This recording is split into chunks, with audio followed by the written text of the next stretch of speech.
There is a sixth dimension beyond that which is known to man. A multiverse as vast as eternity, as timeless as the Infinity Gems. It is the middle ground between the big two and the indie publishers, between sci-fi and mysticism, and it lies between the pages of the reader's imagination. At the summit of entertainment, the dimension of comics, where a humble service is held. We call this service the Gospel of Comics.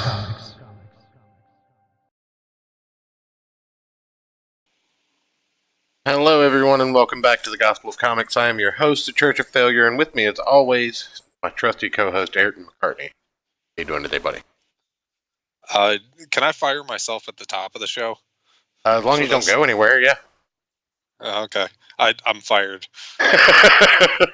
Hold on, let me... Are you putting my voice through the voice of God? Yeah, go ahead and do it again. Okay. I'm fired. Alright, good. That's how that sounds. It's not as voice of God as I would have appreciated, but, you know, what do you say? Yeah, it's still fun. Oh, yeah, absolutely. Oh. So I will say, though... Wrong spot. But, yeah, keep talking. Oh, you're good. So, you know, after reading this, I sent an emergency call to the local Catholic church, and they actually brought me an IV filled with holy water. So I just have that going straight into my veins right now. Okay. How's that going for you? It kind of tingles a little bit. Huh? Yeah? You haven't burst into flames or anything yet? Not yet. Alan Moore must burn for hearsay. Yes. I do believe at this point that, and I wanted to point something out. Do you want to explain to our readers, do you want to go ahead and do the reveal at the top of the show of what they're in for? Because we're not going to be able to show it on the stream. But I think you should explain any of this book. We're just going to be showing covers, man. There might be a page or two that we might can pull up, but I'm not entirely hopeful. We're gonna pull the cover up. We're gonna talk about this book. This was specifically requested by SJW Spidey. I don't even know that he's here right now, but he did. He better get here. Somebody tag him on the tweet. How's it going, Danielle? Yeah. Oh no, Daniel. Firing Ayrton. And him quitting, that's my thing. I think the longest rate he's gone without being fired is like 5 shows. Usually I try and get it in once a show, but you know how that goes. You know what? I'm gonna have to get up for a second and get some ice. I am sorely underprepared for this, but while I do that, why don't you explain to the people what problem you have with this? Yeah, I'll try. Hold on, I need to take another drink first, folks. Okay, as soon as you take your drink and start talking, I don't want there to be some like Tonka Saw level dead air. I'll put Rusty Cage back on before I do that. Also, I don't do this often enough. He is credited in the link below or in the description down below, but shout out Rusty Cage for telling everyone they could use that little clip because it makes for a great pre-show intro for my liking. I really like the beat. Kind of gets me in the groove for the show. You know, it puts me... Makes you want to dance. Yeah, at least get your head bobbing and whatnot. Yeah. But anyway, explain... Ayrton had a good run. Explain what your problem with this is and why you are trying to get out of doing this show after you specifically said we should look at this book. Okay. I'll be right back. All right. In my defense, I saw the name. I clicked on the link. The art looked cool. I just saw the name H.P. Lovecraft. I was like, oh, this should be interesting. I didn't actually read what it actually happens in this. So this is Neonomicon. It's how to explain. It's like a Lovecraftian cult. Thinks all of his writings are like real prophetical, and there's some rape, and there's a fish monster that has sex with a chick. There's a lot of penises, and I don't know. I feel kind of dead inside after reading this. I mean, I'll give Alan Moore this. The writing is good, but it's super fucked up. So I guess that's what happens when you take a lot of drugs while writing. I could be wrong, but okay, I'm back. I'm sorry about that, ladies and gentlemen. Did you guys catch all of that? I don't know. My signal's still good, so hopefully. Okay, so you've explained to the people what your problem with the. I was working on it. Oh, you didn't even get there yet? Well, continue. I'm sorry. Yeah, that's all right. So yeah, it was really twisted and fucked up, and I feel like I need 17 showers after reading it. Like I said, the writing's good. It's just it's something else. It'll make you feel some kind of way. Okay, so you did mention fish penis. That's what I wanted to get at. Yeah. Notice we got a new viewer as soon as you said fish penis, or as soon as I said fish penis. So maybe maybe we should put fish penis in the title. Do you think YouTube would be cool with that? Probably not. Maybe Okay. Put in one of the maybe the tags. Oh yeah, I need to go back and redo the tags. There's not an easy way to do it with their new setup, and I don't like that. I think they're trying to phase out tags. Oh, well, that's whatever. Yeah, this book, Daniel, makes me want to take up casual alcoholism. We're not going to be showing anything degenerate on stream, but we are going to be discussing some themes that are not. How do you say kosher? That's putting it mildly. You don't want to talk about this shit in church. Funny enough, the demented ravings of a lunatic. Kanye gets visibly uncomfortable. I was disappointed that it was. You in the chat the whole episode with these. I was disappointed that it was a fish penis and not a giant tentacle. Is disappointed the right word? I think so. I think it is, unfortunately. Do you want to go, on record saying that phrase? How about work? What? I don't understand, Daniel. Kosher, no. Bell, not today.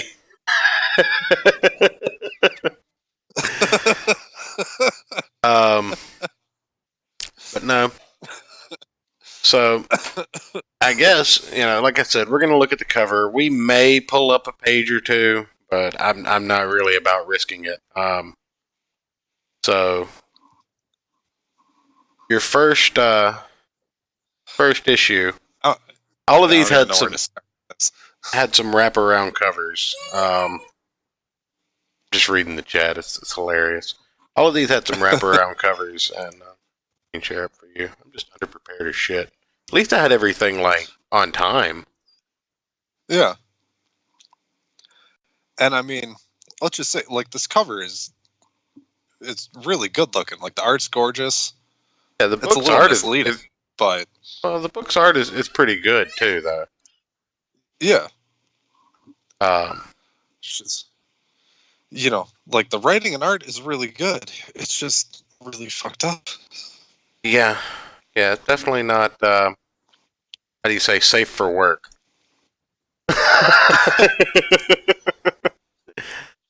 I'm just gonna keep understating it the whole time. Plane of existence. It's gonna understate it the entire stream. It's gonna be great. So, oh yeah, tiny people are up trying to dictate my household. I I said, she runs the place. I'm thankful Mrs. Church will I don't even say happily. I'm thankful Mrs. Church doesn't mind wrangling them while I do the show. But yeah, she's getting louder because she has to stay in her little area and not come in here. So she's just making sure she projects loud enough to get in here. And eventually she will wriggle out of the grasp of Mrs. Church and come and take over the show. We'll probably talk about how she knows her ABCs. So, all right. It'll be a better topic for the show, honestly.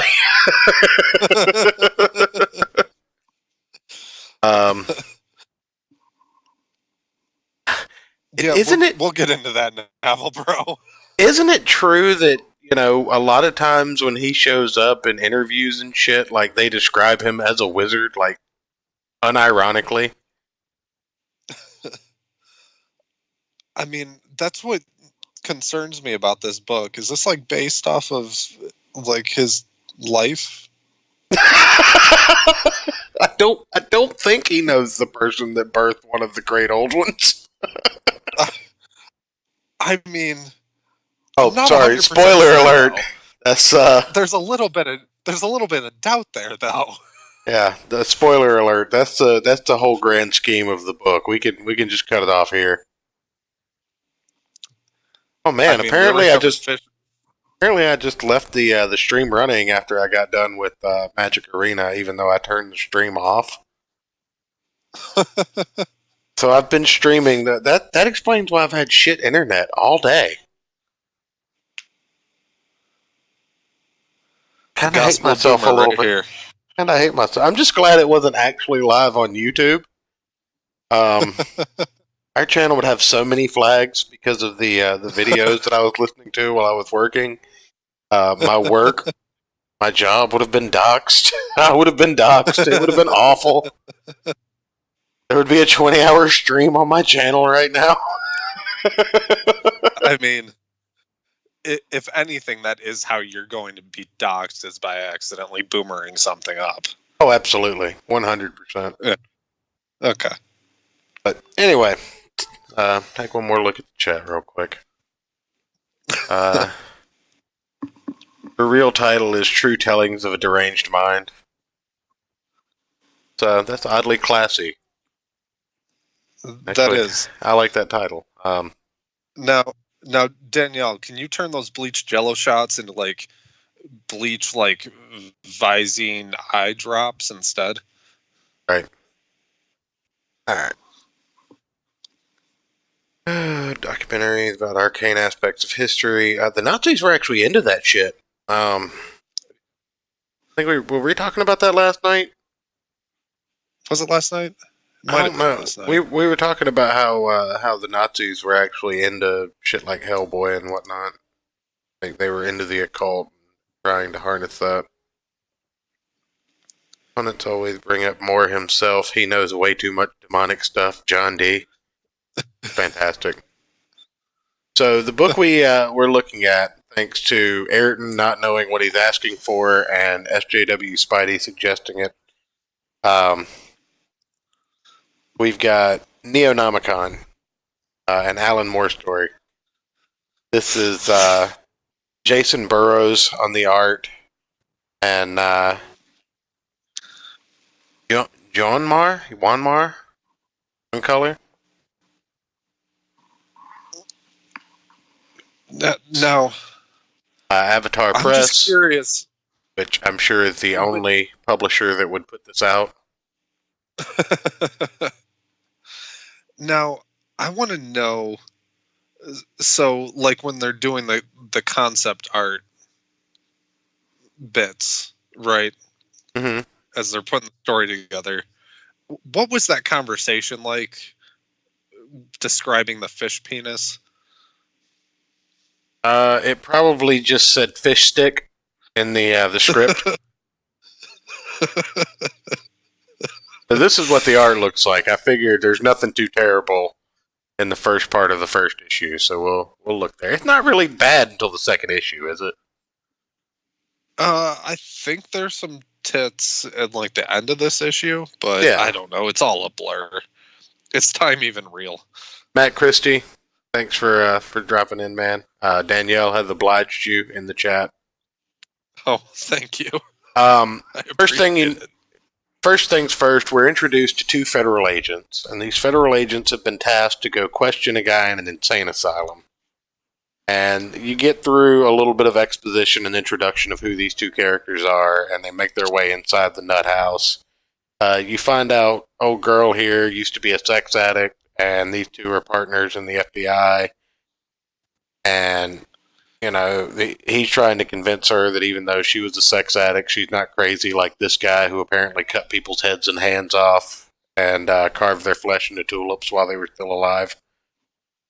And which is fair. Yeah. Like on the crazy scale, sex addiction pretty low comparatively. Right. I mean, yeah. Ozzy has it, so. Oh, Sharon. Sharon. But the first thing you notice about this guy, and briefly just to touch on this, they're saying that 6 people are in this ward of the mental institution and are all charged with similar crimes to this guy who cut people's heads and hands off and cut their flesh into tulips while they were still alive. So they sit down with this guy, and you finally see him on the 3rd panel on the left here, and he's got a fucking swastika tattooed or branded on his head. I can't tell by the artwork, but oh my god, it's just so cliche. I don't understand why the swastika, except for the fact that it's not really a Nazi symbol as much as it's isn't it an old druidic symbol or some shit? The Nazis kind of co-opted.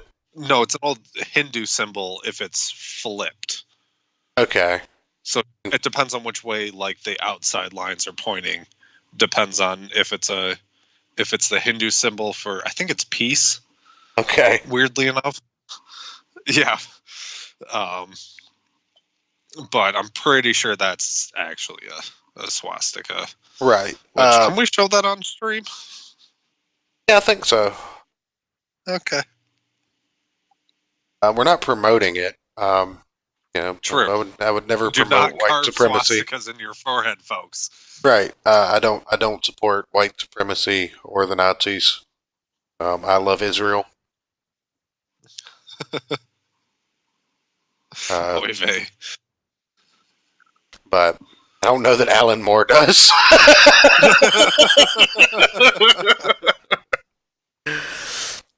So this guy only speaks in this weird H.P. Lovecraft, Lovecraftian speech. And found that kind of interesting. Because there's no translation for it. I mean, I guess if you were so inclined, you could try and decipher it. Maybe there is a way to decipher it. I don't know if we should look that up live on air, but I'd be interested in figuring out if you could decipher that text. I mean, I'd be afraid of summoning something. I wouldn't be. I mean, I already have 3 little demons. It's fine. I love them to death. That's fair. I've dealt with worse. I mean, if we're gonna go that far, let me at least get some salt and some, juju. I told everybody. Electric Universe and stuff. Let me know if you're interested. Put some in. I'm interested in a little bit of everything. You guys are really interesting. I do want to say that. The group of people we've gotten together, the show has grown a little bit, and the people that consistently come in here, you guys are very interesting people. And I don't just say that sarcastically or in a derogatory manner. I mean, you guys all are very different and are very involved in different things. And a lot of that shit's very interesting to me. Yeah. And you guys usually have some good zingers in the chat there. That's why we keep such a close eye on it. Yeah. But anyway, no, they're discussing some things, and it all kind of leads back to a club called Club Zothic or whatever, which happens to be in an old church. on the waterfront, want to be subtle with that. Yeah. But, so already we're getting the, the vibes. I mean, the cover sets it up for you by showing Cthulhu. Do you say it? I always say it wrong because I'm Southern. Is it Cthulhu? I guess Cthulhu, Chthulu. I don't know. I think Ch is incorrect. But anyway, he clams up after he hears this club's name, and that's pretty much the end you get for it. So they set up the beginning part of the story pretty well, I think. Yeah. We'll go back to the cover now. Nicer to look at. The start of this, I thought it was going to be something where they're going to take down some like crazy cult that are like doing human sacrifice and stuff. I did not expect it to take the turn that it did. Right. So, they go about their FBI duties and they try and uncover all this stuff. There's a guy at this club that they're trying to take down, and he's very interesting. Name is Johnny or Jonathan. I just read it a few hours ago. It's Johnny C. something. Yeah. You look, God damn it.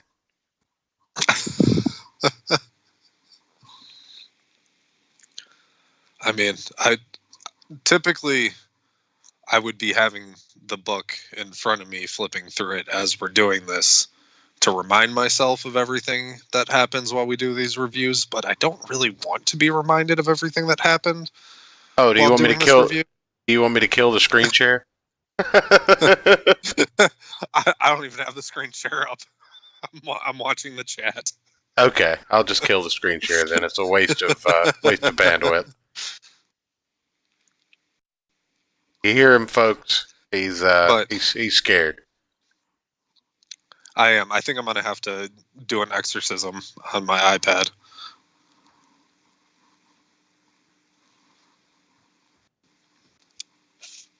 Thul, pronounced by Norse Germanics like Cthulhu. Cthulhu. Interesting. Look at you being all etymological about it. Being Scottish. God damn it. Anyway, the FBI are doing their thing, and they're trying to take down this guy named Krakoa, who is apparently a big-time dealer and is somehow involved with the guy that they were interviewing. Now, it turns out that the guy that they were interviewing in the nut house used to be an FBI agent.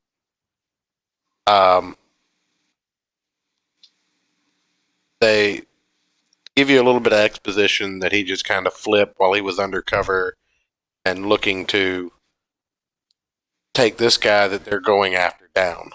So, I do want to say one thing, though. Between this scene and the scene further on in the book, right now she's dressed as a heavy metal rocker chick with a choker and a spike jacket on and spiky hair, and she's at like a punk show or something like that where they're singing in the Cthulhu language. Cthulhu language, excuse me. I'm never going to say it correctly. I'm just going to keep saying it Cthulhu. Yeah. But I'm glad I know how to say it properly now. That's the thing. Between this outfit dressed like a rocker and where she dresses up basically like a porn star later on in the book, this agent really has a wardrobe or an FBI budget that allows her to go undercover very well. Yeah, I mean, it's probably a dream job for, a chick, right? Getting these different outfits. And I don't think you should say that in the context of this book. Good point. I think we're going to retract that statement. I never claimed to have tact, my friend. But I don't think you're taking the context of that into account here, buddy. But no, anyway, they go to this music show at Club Zothic, and they're tracking this Krakoa guy. They find him, and his mouth is covered by a bandana, and he's got like Fonzie hair. So the character design in this book is also really good. I did want to say I never had a hard time like deciphering who was who in a panel. Yeah. And that's one thing we don't talk about enough is that, sometimes the art can blur together and it can be a little bit hard to keep up with what's going on. We only really mention it when it's bad, but we don't really give credit where credit is due when it's good. My only complaint about this book is the massive amount of like word bubbles and thought balloons and stuff like that in the actual panels. It's very exposition heavy, and that's your biggest complaint. Not my biggest complaint. I'm talking about the artwork in issue 1 at this point in the story while I'm looking at the book again in a review-minded standpoint now that I know the story. Fair enough. Knowing the end of the story, because listen, I'll be honest, this was very well written. I mean, I'll go ahead and give my score right now. This was very well written work. It's at peak Alan Moore. Very, very well written. The subject matter is not everyone's cup of tea, obviously. It's a little hard to get through at some points. But, it's a good story. We kept reading it. But we did. Anyway, they're at this club. They're chasing this guy. After the Fed bust in, everybody just starts like piling out and running. And this cat named Rachel Carson, I think.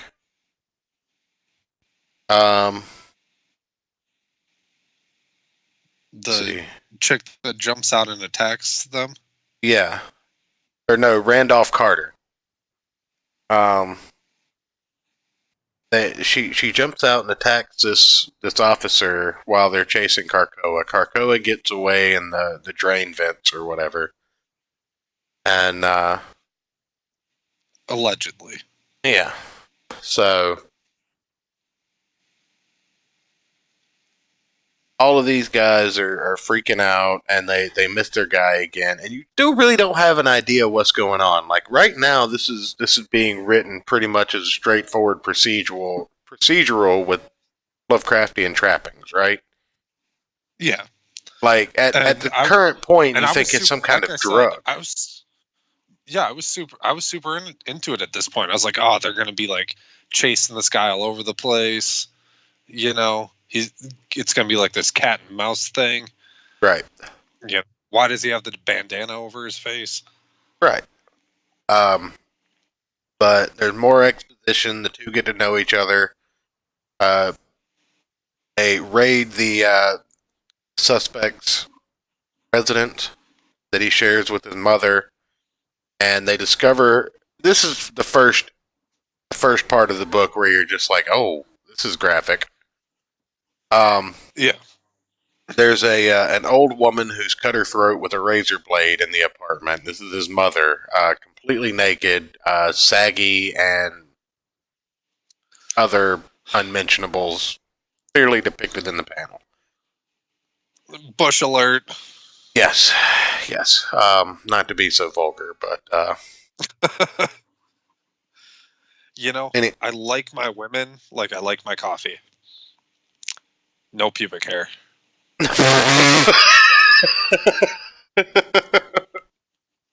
So, that's the first pretty graphic part of this story, and it kind of sets the tone for where it's going to go afterwards. But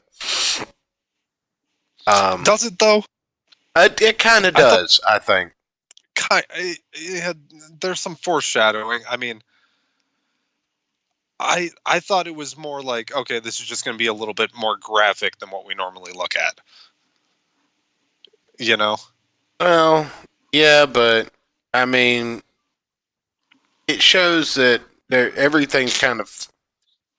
That was foreshadowed when they said, okay, we're going to this guy's apartment and his elderly mother's going to be there.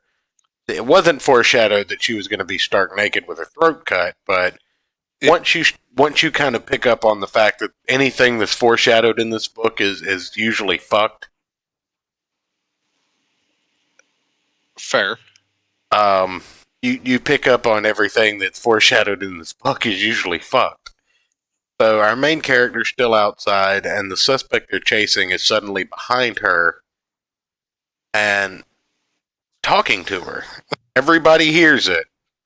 And when they actually finally approach him because he won't drop his bag and put his hands up while they've got guns trained on him, they realize that it's just a chalk drawing on a wall.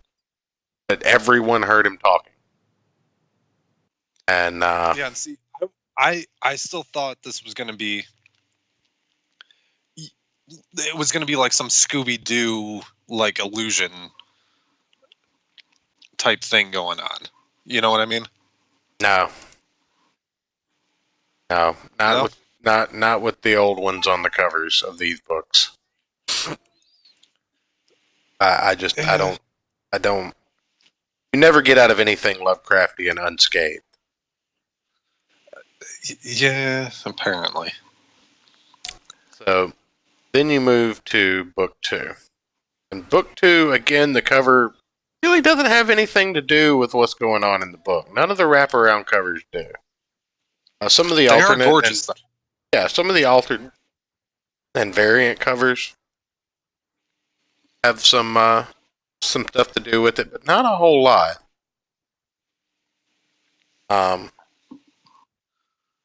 So, book 2 opens up, and they're dissecting the old woman, trying to figure out, if there's anything going on with her besides being cut ear to ear with a straight razor by her own hand, apparently. The Randolph Carter chick is being booked, and you start getting a little bit of exposition that everything involved in this case so far, even prior cases dating back to 1920, seem to have a Lovecraftian influence. And the reason we know that is because our main character, the female officer, is a former writing student or something like that. She studied all this stuff in college. Yeah. So, which is, check one for coincidences. I'm just gonna abstain from the conversation in the chat right now. You guys just work that out. You might want to. Yeah, everybody. I love you guys so much, but I'm gonna have to start taking wrenches soon. So, book 2, it opens up, and you've got. I guess if you're not looking at this, I don't really need to have it pulled up either. I can. Damn, you're really you're not pulling your weight tonight. No. I'm just. I should have made you lead the shit because you. I want everybody to know. When we first started talking about Alan Moore, he was like, Neonomicon looks interesting. I was like, yeah, it does. But then I went and just looked up a brief description of it and saw the words trigger warning. And I was like, oh. See, but I know of the Necronomicon, and like I said when you were getting your ice, all I saw was the H.P. Lovecraft type story. I was like, okay, this is this sounds like it could be cool. I didn't read any farther than that. So it didn't have good razors or wax until the 90s. Jeez. This is what even is this show anymore?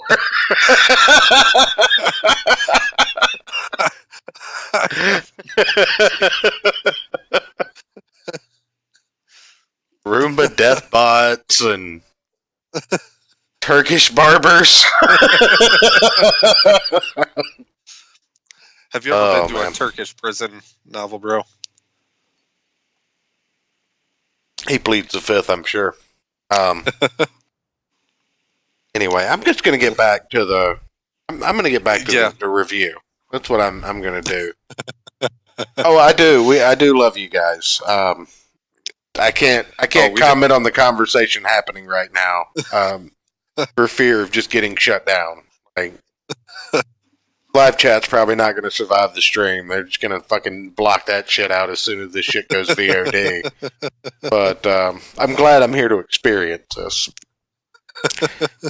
So basically, the main character uses her, what do they call it? The narrative device, plot armor, essentially. Yeah, but not armor. They use plot device to basically make her a literary genius, almost like she's just on point with literary references. Yeah.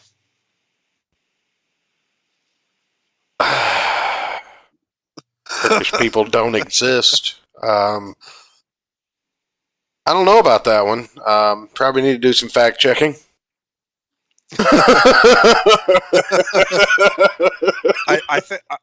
I think he meant to say the Armenian genocide doesn't exist.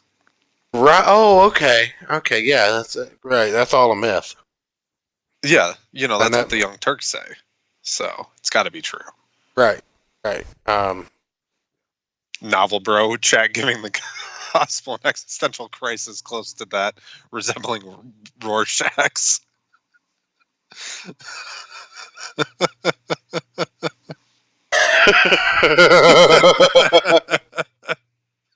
Oh man! If we were on Stream Me, if we were on Stream Me, it would be different. But I don't trust D Live since they banned Jim. Fuck them. Trying to ask how. Yeah. Anyway, the main character knows a lot about old books and Lovecraft and some of the stories around that era that were influenced by Lovecraft or that were told because of Lovecraft or somehow interacted with Lovecraftian stories or something of that nature. Basically, she says she talks about how there's like a few authors that all kind of like played off of each other from that time frame. And everything that they're finding in lieu of clues all kind of points back to Lovecraft, including the name Randolph Carter, including some of the addresses that they'd been at. The name of some of the stories coincided with the names of like the club and other things. And how back in the mid-20s there was a similar FBI operation at the same church, like that involved they were hunting people that were doing the same type of killing. Right, and it was all kind of linked back to J. Edgar Hoover. I just want to point out right now that we had 7 concurrent viewers, a chat rate of 7, and 7 playbacks. So we had 3 7s across my analytics for a minute, and that was beautiful. All hail the. It's a good sign for the. Please, amen. Oh, I need to amen? Amen. Amen, brother. I have someone looking for a balloon. I have to pass over a balloon. There we go. You're welcome. You're welcome, sweetheart. I just want them to stay small like this. I don't want them to turn into little assholes. Right. So she always. Yeah, we're gonna pray. We're gonna pray that my kids don't turn into assholes. But anyway, no. She explains all of this while getting undressed, so you get some gratuitous artistic titty in this first couple of pages here to kind of make up for the grotesque artistic titty in the end of the old book and the beginning of this one. Yeah, it was a little bit of a palate cleanser. Right, and she gets all hored up in a red dress and a wig and all that good stuff, and fishnets and stripper heels. And they go to what looks like an occult bookstore with a sex toy shop in the back, which you gotta admit is a hell of a combination. Yeah. But it's really is. It's supposed to be the central hub of all of these weird shits taking place. And they get in there and they're just like, they take our balloons and our jobs. Yeah, but then they put us in homes that feed us Jello. It's fantastic. Yeah. So, they go in there and you don't know at first, but apparently they're immediately made for cops or whatever, or at least like spies or informants, or they're immediately made for being fake and not actually being who they say they are. So they go into the little sex shop and they get invited to essentially an orgy later on in the day, and this is where it starts to get kind of bad. And she even buys a goddamn dildo. Right. Well, they're really playing on the whole sex addict thing. Yeah. But I mean, did you see the drawings of those dildos in the background? Yeah.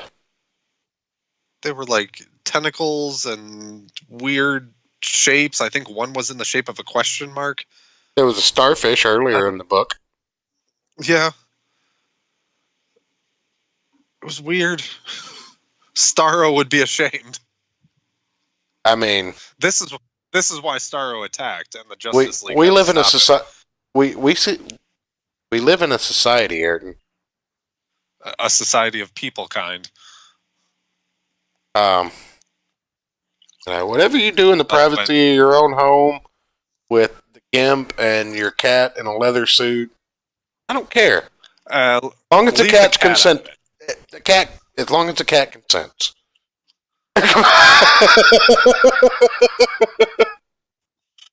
Kidding. I'm kidding. Animals can't consent. Joke. The joke. Anybody that's listening to this on the replay, I'm pretty sure everybody here knows it's a joke, but joke. Susan Wojcicki, don't sunset us. It was a joke. Cats can't consent. In case someone didn't know that, don't put it in your cat. What about cat girls? I'm not taking any chances here. They can't consent either. They're part cat. Leave that alone. They'll meow to you. Elon Musk definitely said he was working on breeding cat girls. They'll meow to you, Ayrton. I made a good joke.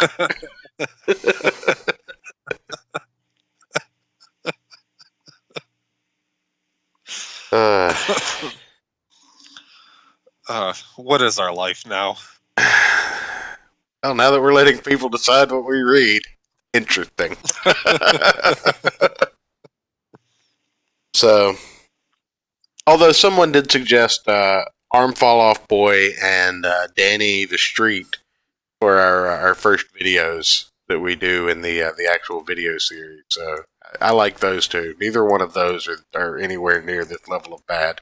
Like, they're bad comics to some people, but I actually love both of those characters. I mean, they're bad in the sense of things that I enjoy. Right. Like, one of them's a superhero whose power is to make his arms fall off. And the other is a literal street. The character of the comic book is a literal, alive street.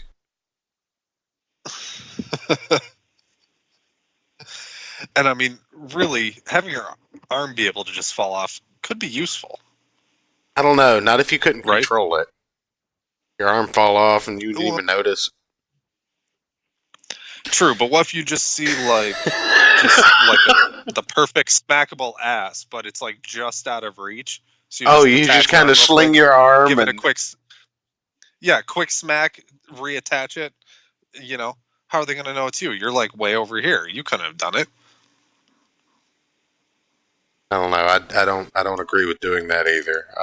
You have to ask for consent to smack somebody on the ass now. Only here would you hear cats can't consent.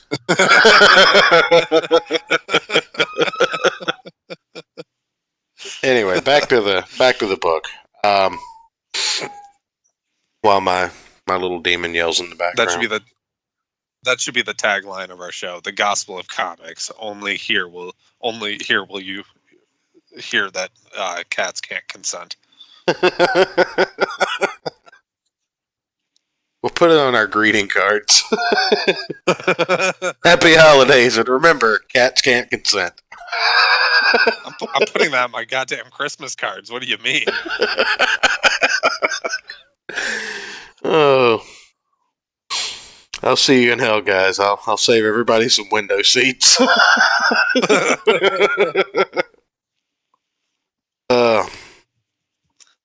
But anyway, they find a book that was also related to some Lovecraftian shit, and a living magician that knew Aleister Crowley. So, I mean, they're pulling out all the Alex Jones conspiracy, Illuminati, H.P. Lovecraftian, old gods. Like, they're not. Alan Moore is not pulling out any stops in this book. He's just putting whatever crazy shit comes to his head out of their mouth. They're turning the frickin' frogs gay. Well, the fish, at least. Well, yeah. Which we'll get to it. Yeah. We'll get to it. So they go back to their hotel room, and then they talk about shit and talk about the book that they picked up, and there was a joke about why did I buy so many books and only one dildo, and they eventually make it back to the shop, and they're let into a door on the floor. Now, I'm just gonna go out on a limb here, and you don't walk into a trap door. Knox is late and gay. Knox, you miss that cats can't consent, and Ayrton is triggered by fishcock. That's pretty much a sum up of what we've covered so far. That and the first book of not a fan of fish sticks. Had a picture of a kitten in a Santa hat.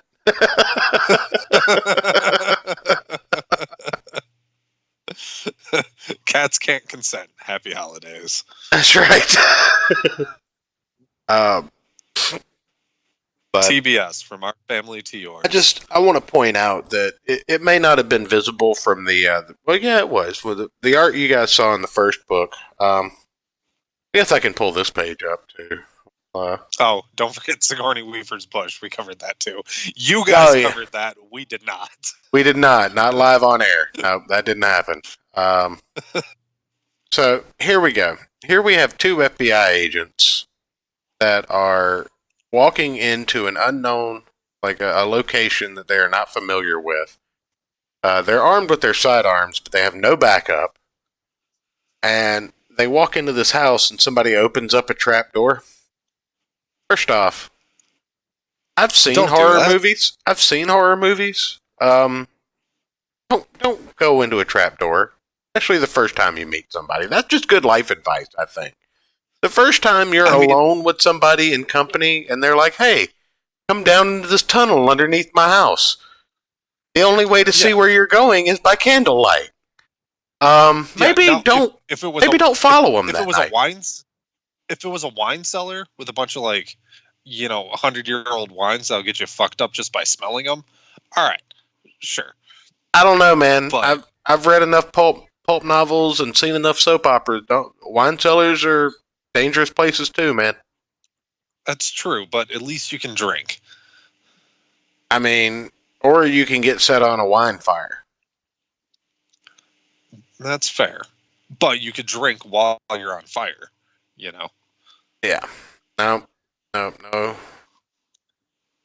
So they do the stupid thing, and they go down the trapdoor and through the tunnel, and they come to the dressing room as they're on the way to what they call the Great Hall, or the Festival Hall. And they get to a changing room, and everybody just stripped down to their skivvies. The main character takes out her contact lenses so she can't see shit. That's very important. Takes out her contact lenses. The guy, the male, is not so comfortable with everything that's going on, and he's like, I'm just going to go get my gun. And about that time, the woman that the spouse of the guy that invited them there, Mrs. Beeks is what she's called, struts out holding the guns and shoots Warren, aka Detective Beers, I believe. No, Beers is the chick. Right. That's L something. Detective Black Man. No, we're not going to be racist. It's not racist. It's a physical descriptor of the character. I know, but He's we'll the be only called black racist. character in the whole book. That's racist. Well, and they do say some vaguely racist things to him before, when they're still being pleasant, like fake pleasant. Yeah. So, like, anyway. I can't wait to witness black supremacy or something like that. I'm pretty sure is one of the lines one of the characters say. Oh yeah. Let's see here.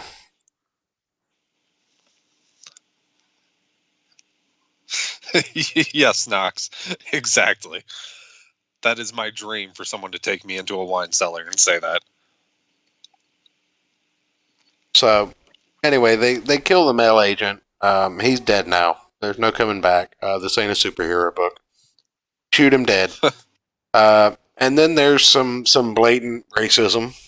They hide his body. There's a dude blowing another dude in this scene. And one dude doing a chick while another dude does him in the butt. Yep, that happens. They're indiscriminate here, but yeah.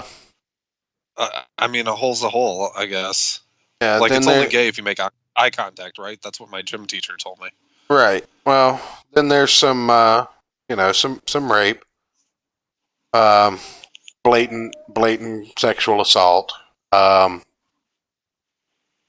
and then they open the gate, and this is a little river pool, underground.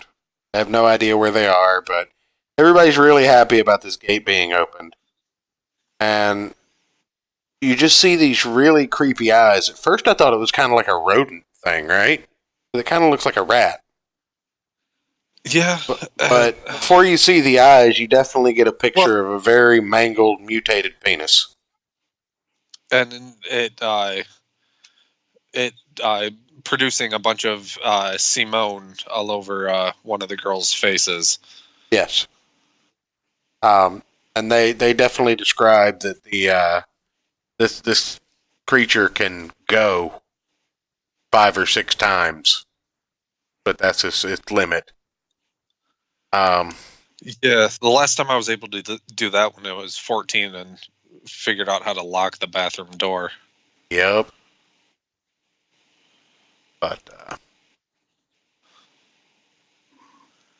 anyway, again, third issue, wraparound cover, absolutely nothing to do with the book. No clue. You would have no warning whatsoever. Could you imagine picking this one up as a random, like, first issue? Like, oh, this cover looks cool. Third book opens up and they're interrogating the Randolph Carter, and then they are trying to get a written statement from them. And then the boss character that's been looking for his 2 missing agents for like 3 days puts together that the statement of Randolph Carter is a Lovecraftian story. It's a really interesting full page shot.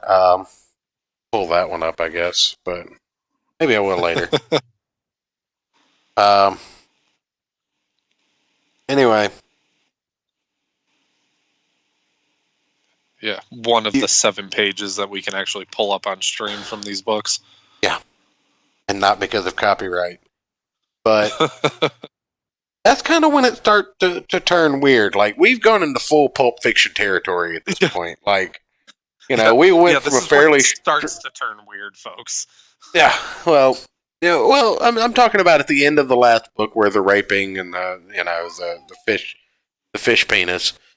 But this is really where you realize that you're in full Pulp Fiction mode, where you've gone from kind of straightforward, kind of funny story into that's some fucked up shit territory.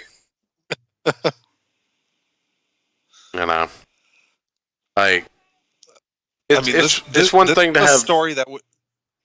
Go ahead. This is a story that would make Bill Clinton blush.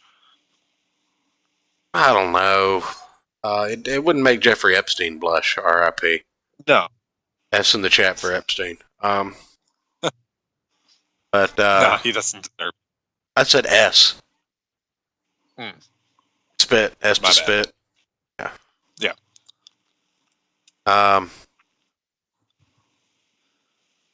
Don't want to get fiend after all. Nobody does. Yeah. Ayrton trying to make it sound all classy and shit. What are you trying to make? Oh yeah. Masturbation. We covered the... Oh yeah, it'll be in the live chat. Oh, F. No, we're broke with an F. See, I'm not the only one that misheard you.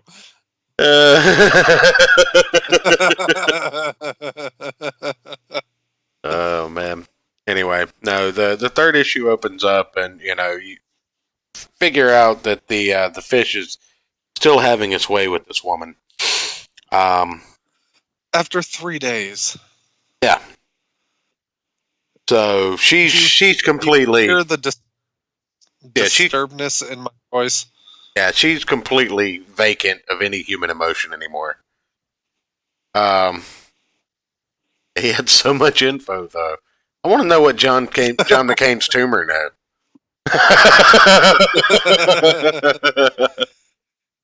When he died, I did definitely press F for the tumor. I did shed a tear for the tumor.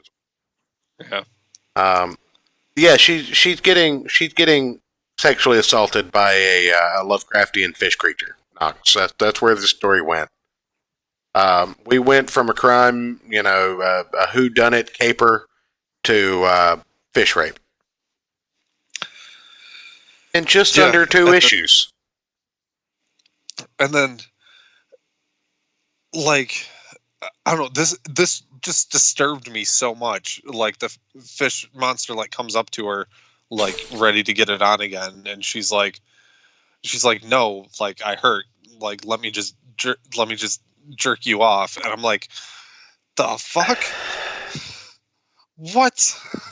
Well, that's why I was trying to point out at the beginning of this issue, she's completely devoid of any human emotion anymore. So you can tell that it's completely destroyed her. And as hard as it is to read through, it definitely well captured in the art and the writing. It is. But I mean, the size of the stream shooting up from the bottom of the panel, and what? Yeah, it's all pretty rough. One moment, I'm gonna have to stop talking about Munchausen syndrome. But no, so they capture that, but then there's a dream sequence, right? Yeah, this part was actually kind of cool. And the Krakoa guy, visually and conceptually, not really in context of what's going on, but apart from that, it was kind of cool. Yeah. So the Krakoa guy pops up in the dream sequence while she's being assaulted and completely disconnected from reality, and they have a conversation, and it's like she's just kind of piecing together what's happening. And he explains to her that it's... Jesus Christ. I love you, Matt Christie. Best. But speaking of Mary, she said, "You're a nun, the Asian Mary," and the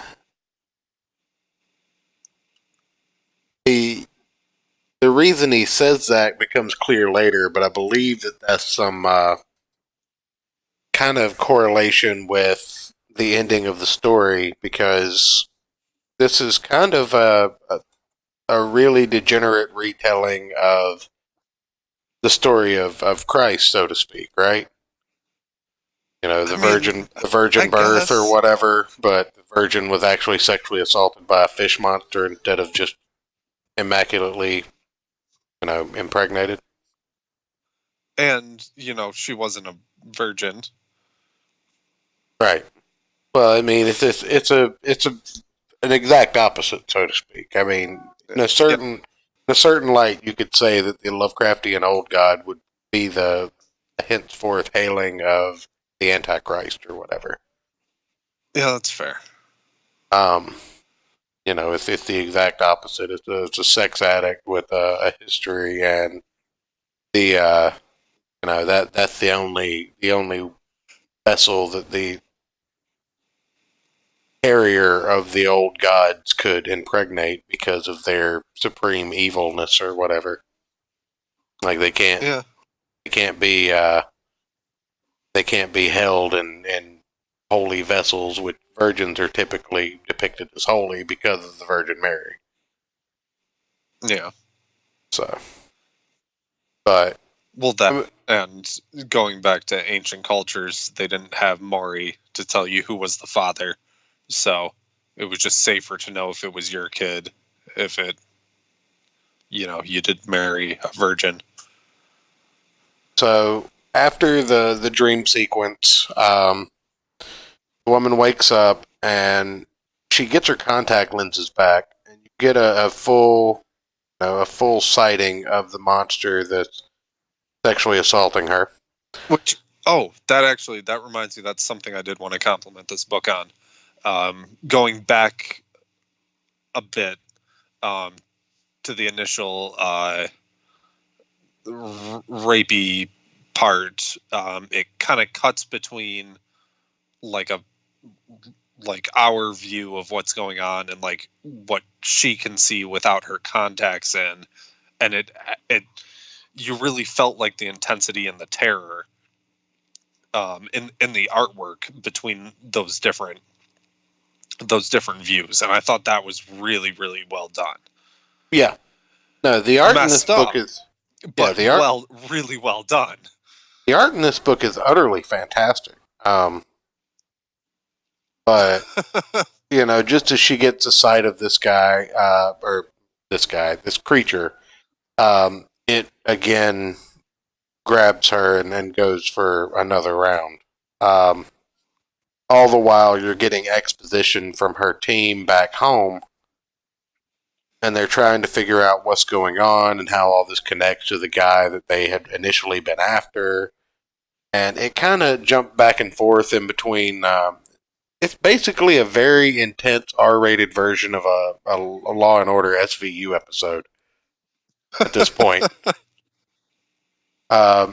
Which, I didn't hate it. Again, this was all really well written, and it even at the parts that it was uncomfortable to read, it got you through them by breaking them up with stuff like this. So I kind of really appreciated that. Right, like I said, I didn't hate it. It overall very well done. Just super twisted and messed up.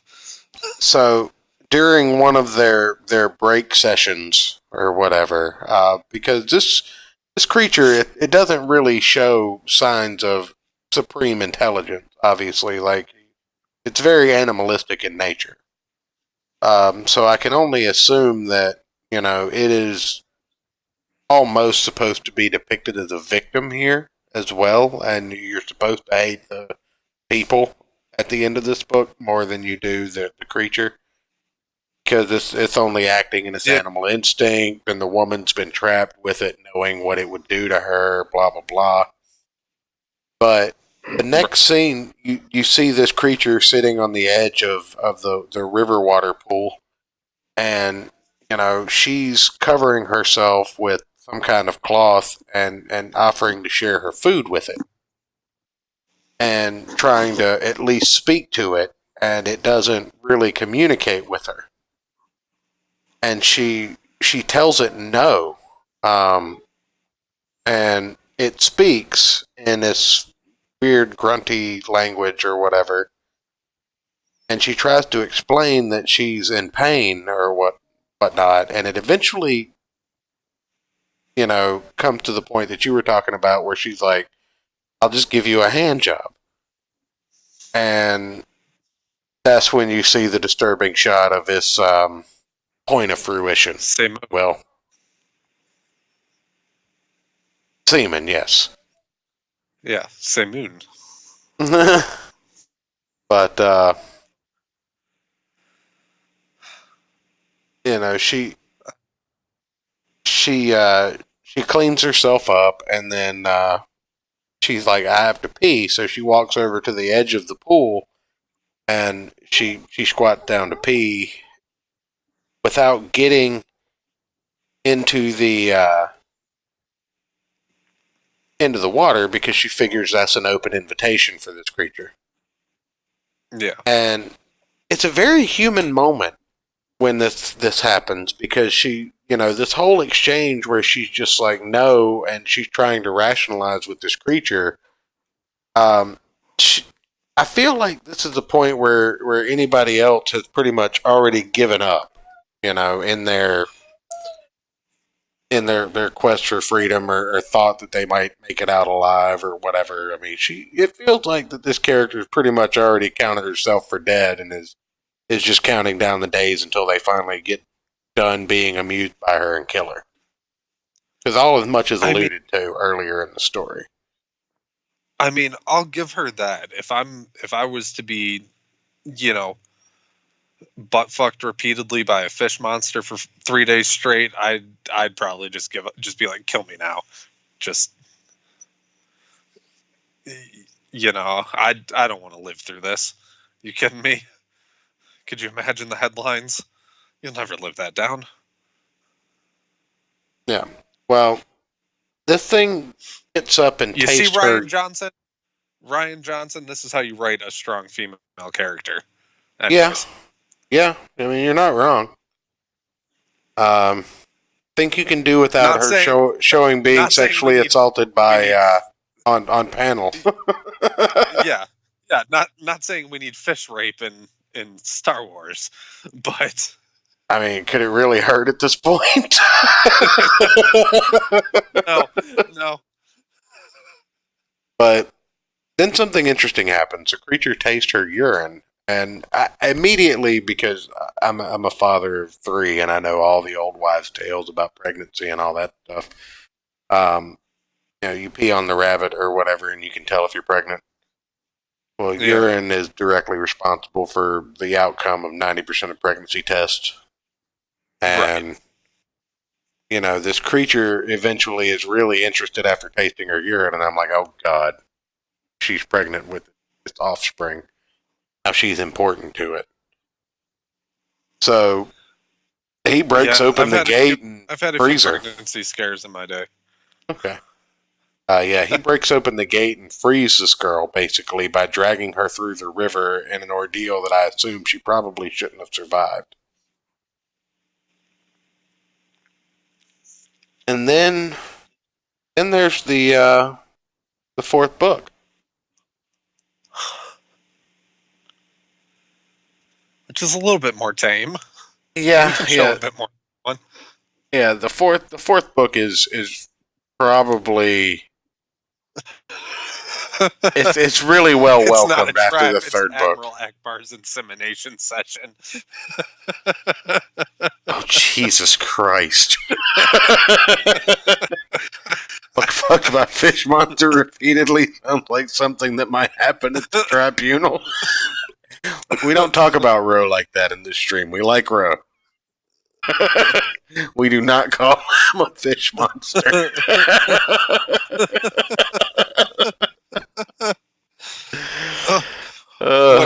What is this show anymore? We started out talking about, Lock and Key, which was weird but fun, and then, then hamsters. And here we are at fish penis. Other stuff. Now we're here. Fish penises. Well, that deserves another scotch. That glum realization. Are we even human anymore? Obviously, we're half human, half fish. You see what we do for you people. I think it's what they've done to us. Everybody should subscribe, go check out the Patreon. We should probably check the Streamlabs. I don't know if we have anything over there. I would hope not. This has been terrible.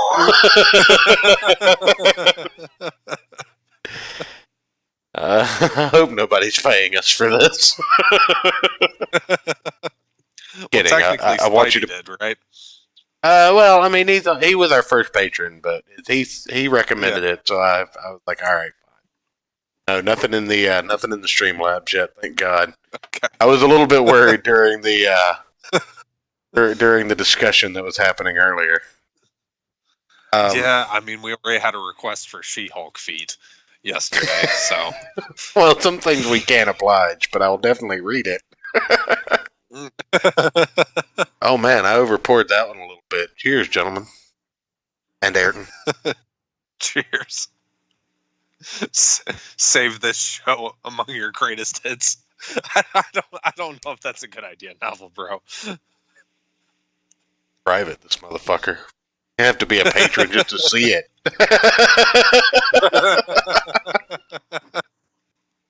So issue number 4. You open up this. Go ahead. This cover actually kind of relates to what's going on, I think. Yeah, this is a pretty good depiction of the fish monster almost. Yeah, and kind of the ending reveal that we already kind of assumed if you've ever had unprotected sex when you shouldn't have. Captain Weep, good to see you, buddy. Thanks for stopping in. What's up, man? My little one has scotch. That is true. That is. My little one just went down, so she's very upset about that. She will hopefully calm down in a few minutes, but you may hear her protesting in the background. That's okay. I want to join her. Yeah. Hey, that's weird. Can I make a YouTube live stream union? Oh, okay, no, it wasn't. Like it was a fish monster. Yeah, it's definitely a fish monster. Like strike after this. And you can't go. No. In fact, I'm going to cut your pay. How can I cut 0? Watch me. You owe me money now. I'm going to keep working here. You better bust out that wallet, son. Viagra. No, it's definitely a fish monster. That's a pretty accurate depiction of what we've been discussing. Without the full. Without the full salute, if you will. What was that, Aaron? You dropped out. Without the full, I said without the full penis. Yeah, without the full salute. Our female agent washes up in the middle of the water, makes it to shore, gets a coat, and calls into the FBI. They send a SWAT team, and she's very somber about the whole ordeal. Which again, very good characterization for this character. Right. Well, at this point, you don't know until later, but at this point, she's not herself anymore. Right. But you find out at the end of this issue. You definitely get that vibe that, oh shit, something weird's going on with her. Now, I also want to point out something very interesting about the length of these stories and the storytelling within them. The pacing of this book is done extremely well, I think. It is. Yeah. I think I read all of this in like an hour and a half. Well, maybe. not only that, but I don't know if you noticed, but the length of each issue gets shorter and shorter and shorter. I did notice that. And it gets faster and faster as you go through, and then it kind of slows down at the very end. So I can't say anything bad about the writing or the art in this book. I mean, again, the subject matter isn't something that I would recommend for everyone. You have to be to anybody. Well, again, if you like fucked up shit and Lovecraftian horror. If you like tentacle porn. Exactly. And again, whatever you do in privacy of your own home, as long as, cat doesn't have to ask for consent because they can't. Right. Cats can't consent. I guess you could give the cat consent, maybe. That'd be weird. Don't even muddy those waters. Cats can't consent. Don't touch your cats, folks. Gospel of Comics talking Alan Moore, Neonomicon, and how cats cannot consent. I mean, don't follow Meet the Fockers. Don't even try and milk your cat.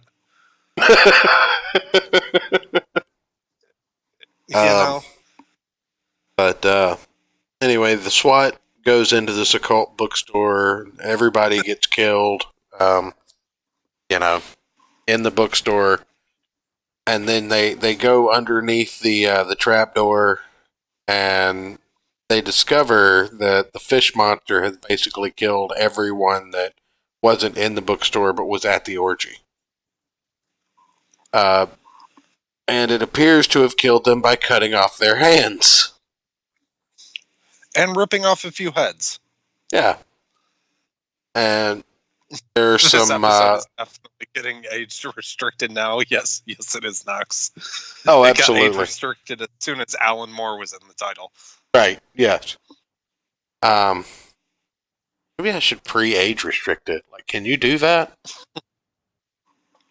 I think so. No,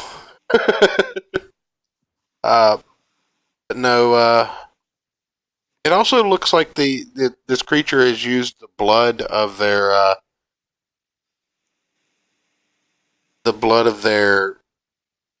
I don't know, summoners, servants, cult members to do cave drawings. I found that kind of a nice little touch in the artwork. But yeah, you get a nice shot of fish monster with several corpses just strewn about. And then the SWAT team puts down the fish monster. They escort the main character out, and the main character just kind of like looks it in the eye or whatever. And yeah, which was a really weird scene. Like, you can really get that sense of like change in her as a character. Mm-hmm. Like, she comes across sympathetic to this rapey fish monster getting killed. Yeah, which is really fucked up. But the execution of it, again, I think this is part of why this book drove me so crazy, is everything about it is just as messed up as you can get, but it's done so well. I think it kind of has to be, because if this wasn't drawn well, or if this wasn't written well, like even down to the dialogue is much more accommodating to how people actually speak rather than how to properly write. Right. Except the bandana face guy. That was hard to read. It's with the lisp. Yeah, Read it I with a know. lisp. Some of it was still hard to read. Yeah. Snuggling cast. Struggle snuggle cast. Yeah. We won't talk about the struggle snuggle. Fish Neanderthals almost. Don't ever want to eat fish sticks again. I know. I remember the South Park episode where they kept saying fish sticks. It was pretty good. Yeah, that's what that Kanye reference Novel Bro made earlier was about. Uh-huh. But, I might have to go watch that episode before bed just to decompress and process what I read. I mean, that or I could send you some more Alan Moore books. I don't know. Can Alan Moore month be over now? Oh. I'm scared to read anything else. Well, I mean, there's only a little bit of prejudicial murder and blatant racism in Watchmen. Okay, that I can deal with. That's just an average day at work. Really.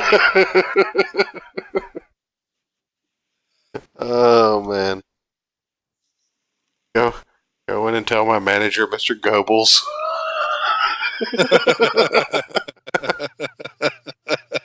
It's a joke again. Joke. No, I mean, really though. Anytime a black person comes into my store to buy cigarettes, they always ask for Newports. So that's racist and killing somebody at the same time. Yeah. Maybe.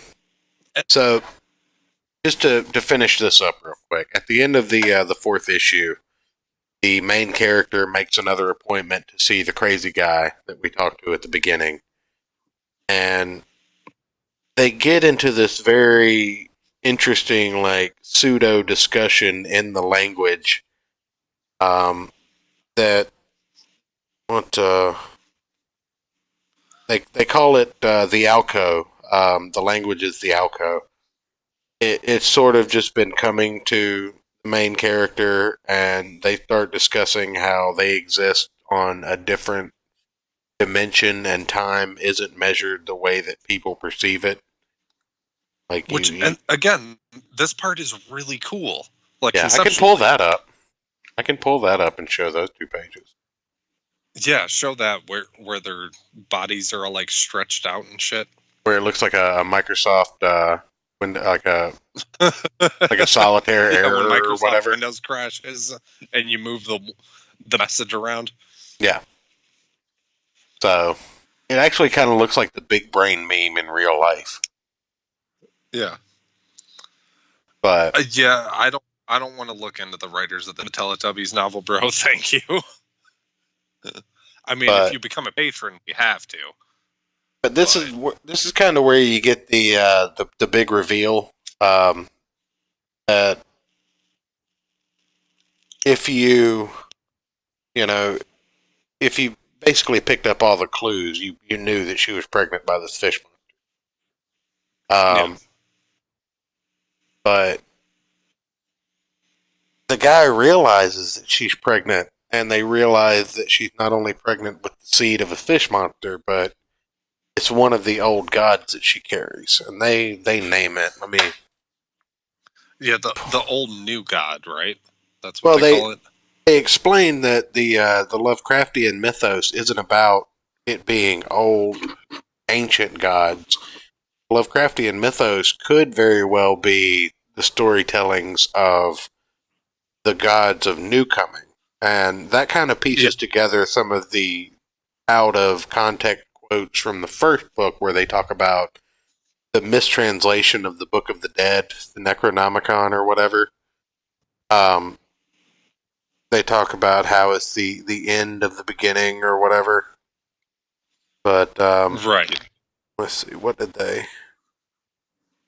Yes, Knox. The only 2 pages we can show. Just about. There's a lot of tits in this book and a lot of penises. Mm-hmm.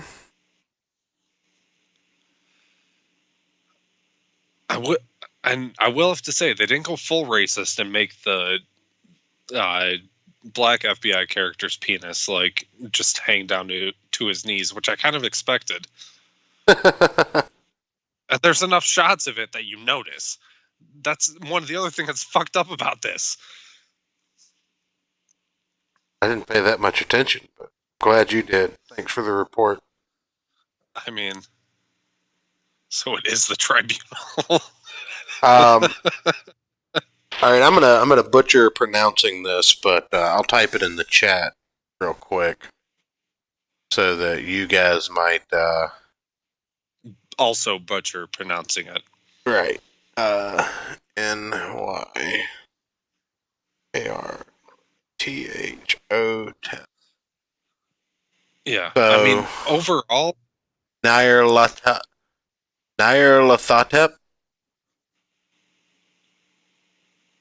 Yeah, it's like a mixture of like Hotep and like a couple of other old gods. Yeah, but that's what the man with the bandana over his face. He was the avatar of this particular god. And not Avatar like the James Cameron overrated aliens. But that's the name, and he's basically the messenger, like Hermes. But she is pregnant with one of the old gods, and that's basically the climax and the big reveal of the story. Again, all in all, 100%. This was a great book. It was very strange. Yeah, and I will say the execution of the pregnancy reveal was done very well. She doesn't just outright say it. She just kind of stands up and you see her stomach kind of bulging out a little bit. Oh, we again, Nyarlathotep. Nyarlathotep. Nyarlathotep. All right, novel bro, you might know it's that's a mixture of Hotep and what other old god is the beginning of that? Maybe you'll know because I'm blanking. But while he probably catches up to that, yeah, the literary devices used in this, like you could tell that it was going to be something in regards to pregnancy when the creature first tasted her urine. Like that was just kind of a clear sign. Right. But right. You know, rather than coming out and saying it or really well. Yeah. And the fact that this guy who is, I still don't understand how these creatures come under the service or spells of the old gods. I don't assume that all of them have to be sexually assaulted by fish monsters, but I just assume they do at this point. Like, wouldn't it have been more interesting to tell the story of the guy that language? Wouldn't it be more interesting to tell the story of the guy who cut people up and turned people into tulips after getting sexually assaulted by a fish monster? You know, I'm ashamed to say this, but kind of. I might have to go shoot myself after this stream. So maybe Knox. I'm going to be honest. In comic books, I've had to learn to kind of deal with the fact that photo reference is a big thing, and so is swiping. So it's very possible that this guy's likeness was literally John Cusack. I mean, and that's pretty common. You use, you know, like in The Boys, Wee Huey looks just like, what's that actor again? That I always forget his name, even though we've brought it up multiple times. Right. But no, I mean, I can't say anything really bad about this book, except, again, it's hard to recommend it to people because you don't know if this kind of story is something that they'll weather, they'll make it through. Yeah, and that's what has me so fucked up is overall the story is well written. It's intriguing in a fucked up way. The art is really, really great. but who am I going to tell? Like, oh, hey, you should go check out Neonomicon. That's a great story. They're going to read it and be like, what the fuck did you just ask me to read? They're going to report me, to the police. I won't be allowed within 500 yards of a school, Portrait of Homeland Security. Right. But, I mean, again, it's almost like The Boys. I mean, it really is. Yeah. You can suggest a TV show. Okay. I could see it. Sorry, I was... Oh yeah, you're good, bro. Nimrod, that makes sense. But no, I have a hard time suggesting that anybody read The Boys as well. Suggest this to your local third grade class. That's going to go over. Maybe I should just donate some to the local school. Donate it to the library. Right? Yeah. Put this in all those free book pickups everywhere. Yeah, here, get some Lovecraft rape, guys. Well, but to go on The Boys, I would recommend that to anybody who's a fan of superhero books. Would you? Because of that Well, yeah, because it's a well done deconstructionist view of superheroes if they actually existed in our real world. But whereas this is weird. Yeah, I mean, this is a hard one to suggest. Not in the weird that I normally like.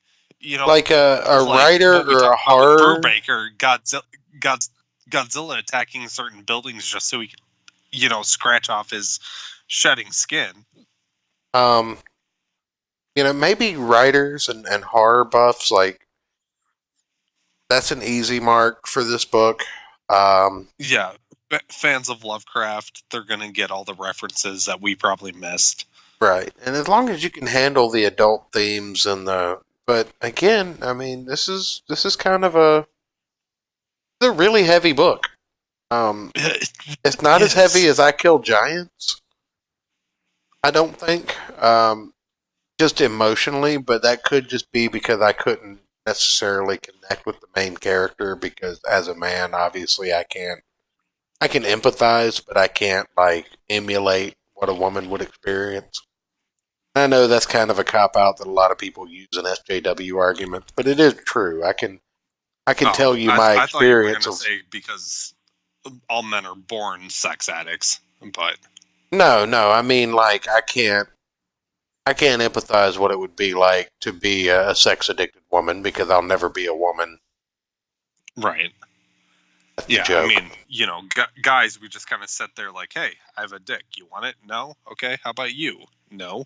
I literally used to know a guy. I don't know if I've ever told this story on the show before, but I literally used to know a guy whose game plan for getting laid was to just ask every woman he encountered if she wanted to go fuck. I mean, if she said no, he was done. He'd back right the fuck off. That was his thing. Yeah. He was like, I get rejected 9 out of 10 times, but them some good odds if you ask 100 girls a day. Right. I think you've told that to me before off air. I don't know if you've said it on stream before. Yeah, but that guy. But I mean, that guy had a game plan, and Danielle, you, any other chick listening to this fucked up show right now, God all you bless have to you. do is just have a neon sign that says vagina with arrows pointing down. You'll have a whole swarm of guys coming over to you. We have to be rejected over and over and over. 9 out of 10 times. I don't think this is a conversation we want to have on this show. Sure. Probably not. But I'm on my third glass of scotch from this goddamn book, and I'm gonna have this conversation on this show. I suppose as long as I don't pay you. Ayrton will eventually start getting a cut of the money. Like I said, we are going to put the first couple of bucks that we start making into uploading to a podcast site. I'm looking at Zencast. Yeah. Which is what the Ralph Retort uses. It hasn't let me down, and it puts it over the most apps that I've been able to find. and it uploads to Spotify, I think, automatically. Oh. So, fancy. Yeah. I used to use Spreaker back when I did political stuff before I talked about fish penises. What was the cost on that? Well, we'll talk about that off air. That was free. But was it? To be fair, talking about fish penises, weirdly enough, feels more satisfactory than talking about politics. What's the difference? My point exactly.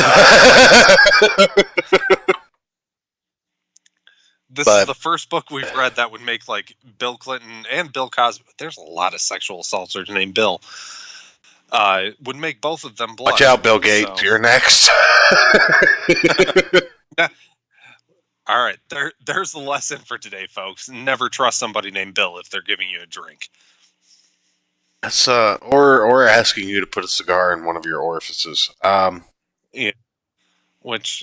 But one thing that I did kind of take into consideration here is it was kind of expected when, the people voted Alan Moore that we were going to do a late show once or twice, Gospel of Comics After Dark. I don't know if Ayrton will abide that. I mean, this is kind of late as it is for us. This is 10 to midnight, and during the week, I mean, I'm not competing with Ricada. That'd be dumb. I mean, during the week would be the only time I could do that. So right. God, he agrees with Knox. Oh man, guess I can start taking a nap after work on Wednesday. Yeah, we could do our typical Wednesday show and then do Gospel of Comics After Hours after that. At least this week we can do it. Yeah, we can do it on your day off. Yeah. We'll look at it, guys. Look at it. Well, yeah. We'll check it. We're open to anything, obviously. Yeah. Man, I have some shrimp defrosting in the fridge. I don't know if I can eat those after watching this. Or after Just deep fry them, man. It'll be fine. Pick up some beer batter, deep fry them bitches, you'll be good. I mean, it depends on if I pour another glass of scotch or not. Now that's what we could do. We could make it a Patreon exclusive. There we go. I was thinking about that, how we could do like a Patreon only stream as like a perk. Yeah. How about every 2 weeks? Every 2 weeks. That way I don't just kind of walk around like a zombie, because it takes a little while to cover from an all-nighter. Every 2 weeks. And then I can plan my schedule out around that as well. Yeah, every 2 weeks we'll do a Gospel of Comics After Dark for the 5 and up patrons. Yeah. Actually, whatever. If you're on Patreon, if you're on the Patreon, you get access to that show. Throw us a fucking quarter. We'll let you on it. Oh, it's $1. But yeah, well. Don't you kind of feel like, one of those street performers, with the hat sitting on the side of the road, like, hey, give me money? I did the math right now with our current level of Patreon and the amount of time we put into the show. We're getting paid 25 cents an hour each. Hey, back during the Great Depression, that was like Rockefeller money back then. No, man, you don't understand. Like that's busker money. That's literally the same kind of way street performers do make money. So it's funny you say that. I've been there. I've done the busking thing. It's you make enough money to go get a sandwich and then you go home. I don't know if we can find more fish rape comics, but we can definitely find some more degenerate comics that you definitely can't talk about or can't show on air. Do we have to? See, I need to get an email list together, I guess, of all the patrons. I wonder if there's a way to do that out of Patreon to get the email address they're signed up with. Well, yeah, you should be able to export the list of patrons. Like, I think it's into an Excel or something like that. Okay. I'll have to figure out how to do that, and I'll set up an email list where I'll send out the link, specifically to that. Nah, I'm not going to do that. Never mind. But I'm pretty lax about my docs on this show. I'm not giving out my personal email. No. You don't want to have to make a new email. Although we do have a show email. Gospel, we do. I think it's gospelcomic@gmail.com. I'll verify that and put it on. Oh, not a problem, Novel Bro. No requirement from anyone. This show we would do regardless, because it's literally some of the most fun that I've had all year is doing this show. I mean, basically, we have some new viewers. We have some time, right? Where are we at? We got 15 minutes. So how this show started is Church did a stream. Didn't like doing it on his own. I was drinking and scrolling through Twitter, and he had posted, "Hey, I want to do a stream about comics," and I responded, being drunk and sarcastic, "I like comic books. Do you need a co-host?" And he said yes. And now I'm here reading about fish penises. Yep, that's how it works. Listen, kids, you never know how your life is gonna go. Really don't. It's like a box of chocolate. Sometimes you get the caramel nougat, and sometimes you get the fish peanuts. Yeah.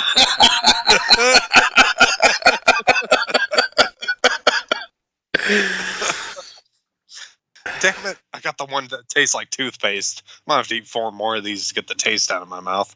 Ayrton, do you? We should set up a PO box. Apparently, Knox wants to send us a handful of change.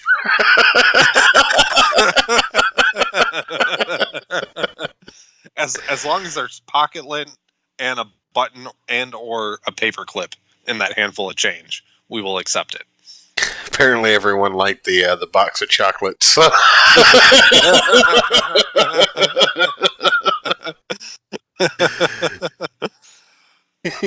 I mean, I can set up a P.O. box, Knox. If you're actually going to send us a handful of change, vending machines are still a thing. That'll be the first payment he's ever gotten from this show. I don't know, but I did get this this glorious Gospel of Comics with a Peter Smetty sketch of Clint from Adolescent Radio Black Belt. Radioactive Black Belt Hampters on it. And if you're, what's the level that they get that at on Patreon? $25. $25 a month. Your first month. $25. Yeah, once your first month clears, I will contact you, and we will send you a Gospel of Comics stainless mug. Not with the Peter Smetty sketch, though. Oh, okay. Well, that's limited. Oh, they should have. Novel Bro sending sketchbooks. I'm going to set up the P.O. box. I'll just forward you the jump change. Put $3 on a Taco Bell gift card and send that with it, and that'll be your monthly pay. Whatever change people send us to the P.O. box. Watch it be like $800 in change. Somebody just drop ships a water bottle full of quarters or something. This is for Ayrton. Super chats are like $8. I'm like, son of a bitch.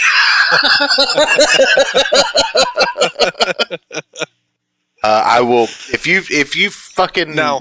If you Patreon at $25 just for the mug and you want a fish penis on it, by God, you will get fish penis on it. I will make that vow right now. You send me a message on Patreon after you Patreon at $25 a month. Once that first month clears, you send me a message as soon as you Patreon. The first month clears, you will you send me an address. I will get you a Gospel of Comics mug with a fish penis on it. Mark my word. Now, what about that cool-ass banner you sent me? Are we doing anything with those? I'm going to try and scale up the artwork a little bit. It pixelated a little bit on my end. Okay. Because I love it. I have it up on my like bookshelf with my comics. Need to say fish sticks on it. Maybe we need to set up a merch store and sell fish stick coffee mugs. I will take your pennies, Daniel. I expect them tomorrow.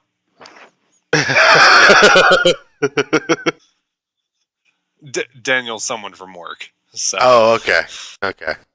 I expect them on my desk tomorrow. You know, everybody knows you're doxxed, so don't dox your friend, even if he is using his real name. I mean, see, that's the problem. You will definitely have a Medicare, but I also don't want to get like swatted. See, so it's kind of one of those things. Oh yeah. Well, I mean, I really don't think anybody hates us enough to swat us. We don't have like hundreds and thousands of people in this chat, and we don't go after anybody in particular. Like, I'll call you a tard, but that doesn't mean or Andy Samberg with fetal alcohol syndrome like yesterday. Right. Like, I'll make fun of you, but I'm not gonna like go after anybody, and definitely. And I mean this with all sincerity. Do not, under our banner, attack anyone for us. No. This is the internet. We really don't give a shit. I mean, any of you that showed up to my Beer and Blues live stream knows that I don't give a fuck. I have horrible internet connection out here, and I did it anyways. Whatever.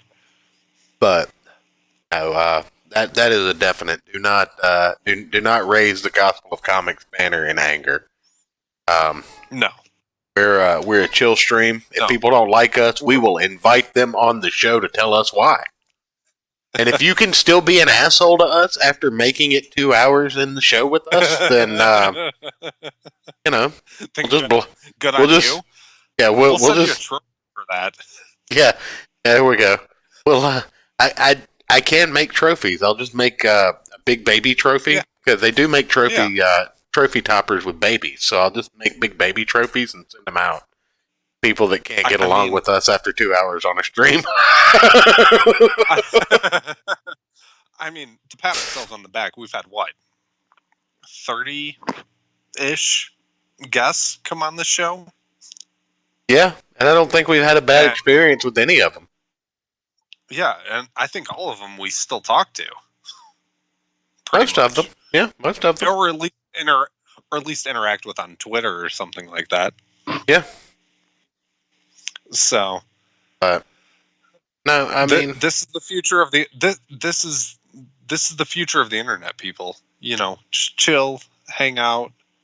Don't take it too seriously. It's all fish penises, man. It's all fish penises, and we exist on a different dimension. Exactly, and biologically, fish don't actually have penises. The females lay the eggs, and the males get over top of them and spray their simoon over the eggs and fertilize them. They're Shimon! So...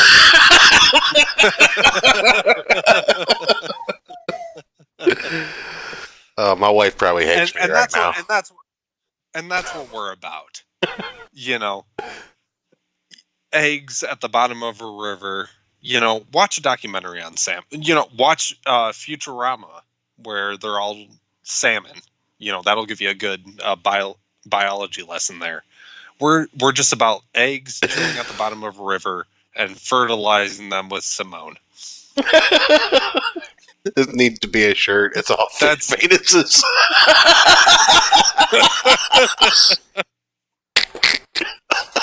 I'm so glad we started. I hate you for telling me about this scotch. Every time I drink scotch in this goddamn show, this is what ends up happening. You're welcome.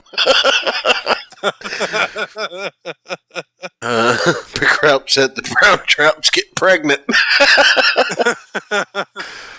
Oh, I said salmon, not trout. Yeah. Whales have penises. We don't even talk about Infamous on this show, Daniel. Calm down.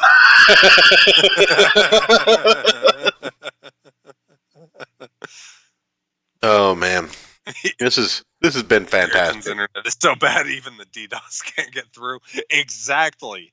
That's right. That is my game plan, Matt.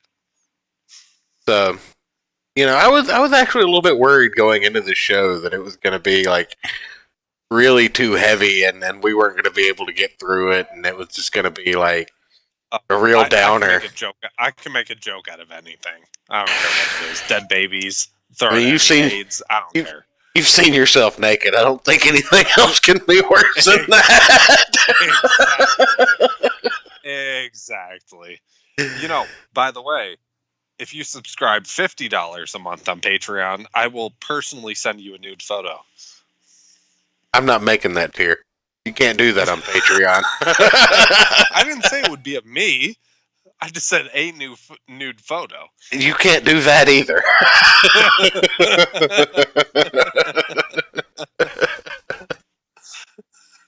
Oh, God. Top 5 streams. Well, I definitely appreciate it. Well, thank you. This is our 95th episode. We're coming up on 100 videos. Is it really? Yeah. Holy shit. Yeah, we're coming up on 100 episodes. In 5 episodes, we'll be at 100. Like, we're going to have to do something special. We are. Skull of the Scott stream. Yeah, we'll already be drunk from the main show. So it'll just get worse after that. It'll be fucking fantastic. My friends in... Oh, yeah, go ahead. We have a few minutes left. Our 100th episode. Can't talk today. I want all of you to start thinking about ideas, put them over in the Discord, DM us on Twitter, any of that stuff. Give us some ideas. Let's do something fun, crazy for our 100th episode. We'll both, I don't know. We'll both wear our Green Lantern rings while we're streaming or something. No, we'll just both have good scotch for the show. It'll have to be a longer show, I think. Rings. I think it'll have to be a longer show. Yeah. Not quite the 24-hour stream level show. No. We're not ready for that. But let us know what you guys want us to do. We're 5 episodes away, which is insane. I mean, it's the next week and then the following week. So yeah, I mean, yeah. Give us some ideas. Maybe we could do an in-depth, like issue by issue review of the Hickman X-Men. Some other stuff in there. Well, that'll be out Wednesday. I don't know. We'll probably do that. We'll probably do that show Wednesday, just as a regular show. I mean, that's 12 issues. You think we can get through all that in one? Yeah. One normal episode? I mean, if not, then Saturday can just be the second series. Start with House of X. You can start with House of X on Wednesday, let everybody get a chance to get to their local comic store and finish Powers of X and do that Saturday. Yeah, we'll figure it out. Challenger created to a whiskey drinking competition. I don't think I want to see him that drunk. We would win. I am willing to damage. That's on our list. That's on our list for Alan Moore. Actually, it is, and I really want to get the Killing Joker from YouTube, the guy that does the rock and roll streams in the morning. I really want to get him on to talk the Killing Joke. Even though we don't show our faces on these streams, I will do Joker makeup for that show. You can just do it and take a picture, and I'll just put the picture over your spot in the normal backdrop. Yeah, exactly. And I'll just color the face of the church itself black. And I'll go with Justin Trudeau. Oh, okay.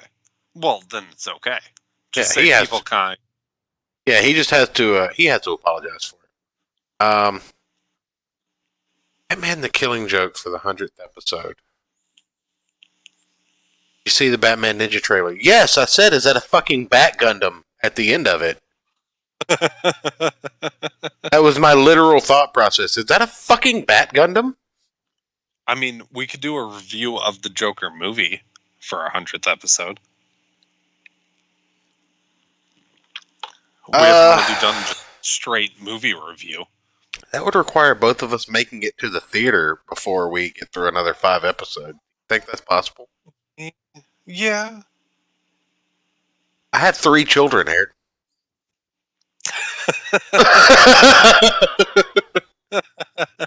I'm lucky enough that my wife will allow me to do these shows in 2-hour intervals. That's true. She's going to stab me in my sleep one night for this. Mrs. Church, you're the real MVP. Back when I played Magic with a local group, back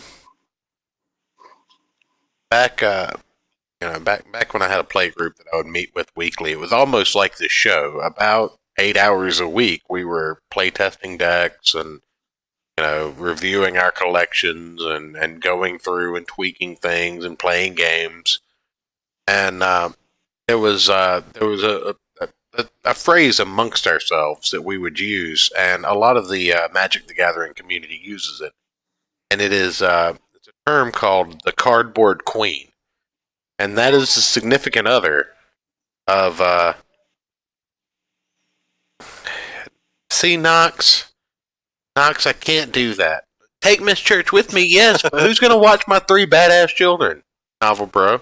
I'm not trusting them with you. I'm going to come back here, my 8-year-old son's going to have a Hitler stash. Both of my daughters will have read Mein Kampf. I can't. I love you, bro, but I can't. You can't watch my kids. Yeah, novel, bro. You're great, but if you're not babysitter material, you're not allowed. Oh, I'm literally kidding. I don't think you would expose them to Mein Kampf. And it would be a Charlie Chaplin mustache. Kids, this is your Uncle Novel, bro. The JQ, all right. Mel Gibson intensifies. Come off it. Never trust the frickin' frogs.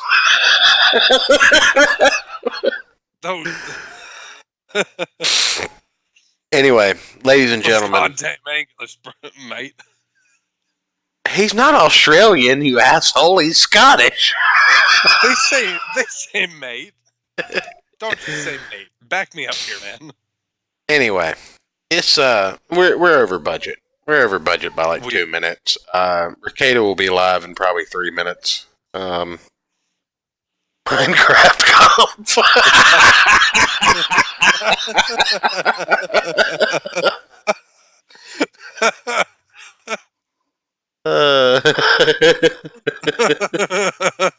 I got mutton chops like the dude in Chitty Chitty Bang Bang. Jesus Christ, you guys. All right, everybody get over to Nick Ricado's YouTube channel. He's going to go off on the Mad Black Atheist, Mundane Black. The newest iteration in the Hall of Flaggers on YouTube. I don't give a shit what your politics are. I don't give a shit whether you're anti this or pro that. You flag a motherfucker and you're dead to me. So, I second that. Block them, mute them, let them give you a view on your channel, but don't flag somebody. That's terrible. If they rip your content like stream for stream, but Matt, no, we're not talking about Matt. We're talking about Mundane Mad Black Atheist. just the nickname Mundane Black, it causes the paternity of his children into question. Right. I'm pretty sure I fucked his wife/girlfriend after that nickname became a thing. Yeah, right. Absolutely. I'm physically incapable of doing any of the above.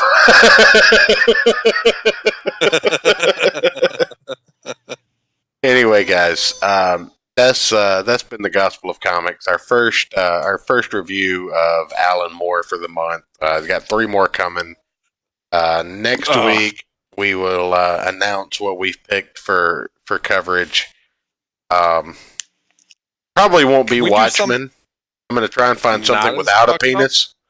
Well, Watchmen's not as fucked up. Just because there's a giant blue penis in it doesn't mean this is bad. Can we do something without penises in it, at least for a week? I don't know that Alan Moore has anything without penises in it. Even in The Killing Joke, Commissioner Gordon's naked. God damn it. I don't know if there's full frontal, but there's a implied penis. But anyway, that's it for us tonight. Thank you guys for coming and hanging out in the chat. It's been a great show. I definitely appreciate you guys. The only thing Alan Moore likes more than crazy is penises. You want to give that one more time, guy? Yeah, good night, everybody. All right, guys, have a good night. See you over on Racket Chat.